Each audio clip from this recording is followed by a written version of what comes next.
Ba, ba, ba. Greetings, sheeple of Babylon, and welcome to your Panic Hour. My name is N.A. Poe, your prophet and savior. Thank you for joining us for this edition of We the Sheeple.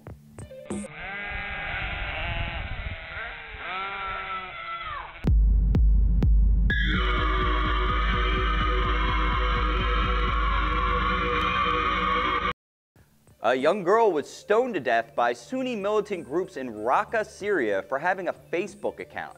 Fatoum al-Jassim was taken to a Sharia court after she was caught using the social networking website, where the court declared that using a Facebook account amounts to adultery and the girl should be punished by stoning. This tragic story points out the sharp contrast between fundamental Islamic countries in America, where it is socially acceptable to waste away your days stoned on Facebook. I guess if you have a Facebook account in Syria, it's Sharia later. We're going to hell for that one. In an interview 1 week after the cancellation of his celebrity boxing match versus DMX, George Zimmerman, the 30-year-old Floridian acquitted last year of murdering Trayvon Martin, says that he's homeless, jobless, and struggling with post-traumatic stress disorder. He blames sensationalized media coverage for making him notorious, saying people recognize him everywhere because of what the press did with the incident in 2012. When reached for comment, Trayvon Martin responded, "Boo-hoo, motherfucker, try being dead." That's horrible.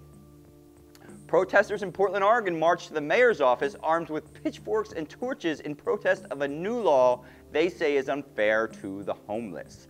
Angry mobs! Angry mobs at City Hall! Angry mobs! Pitchfork wielding angry mobs! The law gives police the power to arrest people for sitting on sidewalks and makes it illegal to even have a blanket. The Panic Hour reached the mayor of Portland, who said, "Why do they need blankets for? Clearly they have torches to keep them warm." A reality show snake-handling preacher was killed by a poisonous snake he was handling during a church service. Jamie Coots, a Pentecostal pastor from Kentucky, died Saturday evening after refusing to be treated. This is one of the most shocking stories we have heard since the organizer of a massive public marijuana smoking session was arrested for publicly smoking marijuana. The Westboro Baptist Church showed up at the University of Missouri to protest openly gay football standout Michael Sam, proclaiming that he is a filthy pervert, filthy pervert, and a rebel against God. Students held a massive counter-protest silencing the notorious anti-gay group. God did not return our request for comment, saying he was too busy killing American soldiers because there's now a gay defensive end. You want an explanation? God is pissed. Let's get out of here.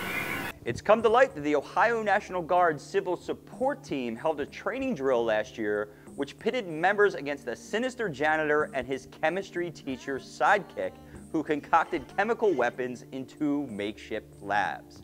According to the drill, the duo were producing ricin and sulfur mustard. Inside the lair of the fictitious custodian, agents found several statements about protecting Second Amendment rights. Critics say it's telling that the government group's chosen boogeyman would be Second Amendment supporters. Unaware that this was a drill, the Ohio State Police issued an all-points bulletin for these 2 men. Some schools are getting a jump on this season's mass murder action. For details, we go over to We the Sheeple correspondent, Steve Miller. Thank you, Poe. Schools nationwide have begun running their students through active shooter drills, much in the same way they have fire, tornado, or earthquake drills. In these drills, real students put on makeup, pretend to be either shooters, victims, or survivors, and run through a simulated school shooting. In the wake of mass shootings from Columbine to Sandy Hook, schools have devised new and creative ways to prepare for tragedy. Most have adapted some form of the standard lockdown drill, but some districts have gone further, with programs teaching kids self-defense, proposals to arm teachers with firearms, and full-scale drills. One such school, Troy Buchanan High here in Lincoln, Missouri, has also won recent awards for its vocational programs in crisis acting and chemtrail sciences, the former taught by Chemie Award-winning crisis actor Robbie Parker. When reached for comment, the superintendent, dressed in a trench coat and Marilyn Manson t-shirt, said, "Everyone get down! Everyone get down! You jocks have made our lives hell for too long!" before firing a blank into a 10th grader's skull. The school will be honored at this year's Bilderberg Conference with the prestigious Henry Kissinger Award for Excellence in Education, and will be guests of Chicago Mayor Rahm Emanuel for an upcoming subway nerve gas bombing drill that, sources say, may go live just like Sandy Hook. The Panic Hour will keep you updated on all updates as they are updated. Back to you, Poe. Thanks, Steve. And finally, as we celebrate President's Day this week, we at the Panic Hour remind you that the majority of our presidents were Freemasons belonging to multiple secret societies that are controlled by interdimensional reptilians hell-bent on enslaving humanity. Thanks so much for joining us. Remember, we will wave to you from the hill while the floods wash you away.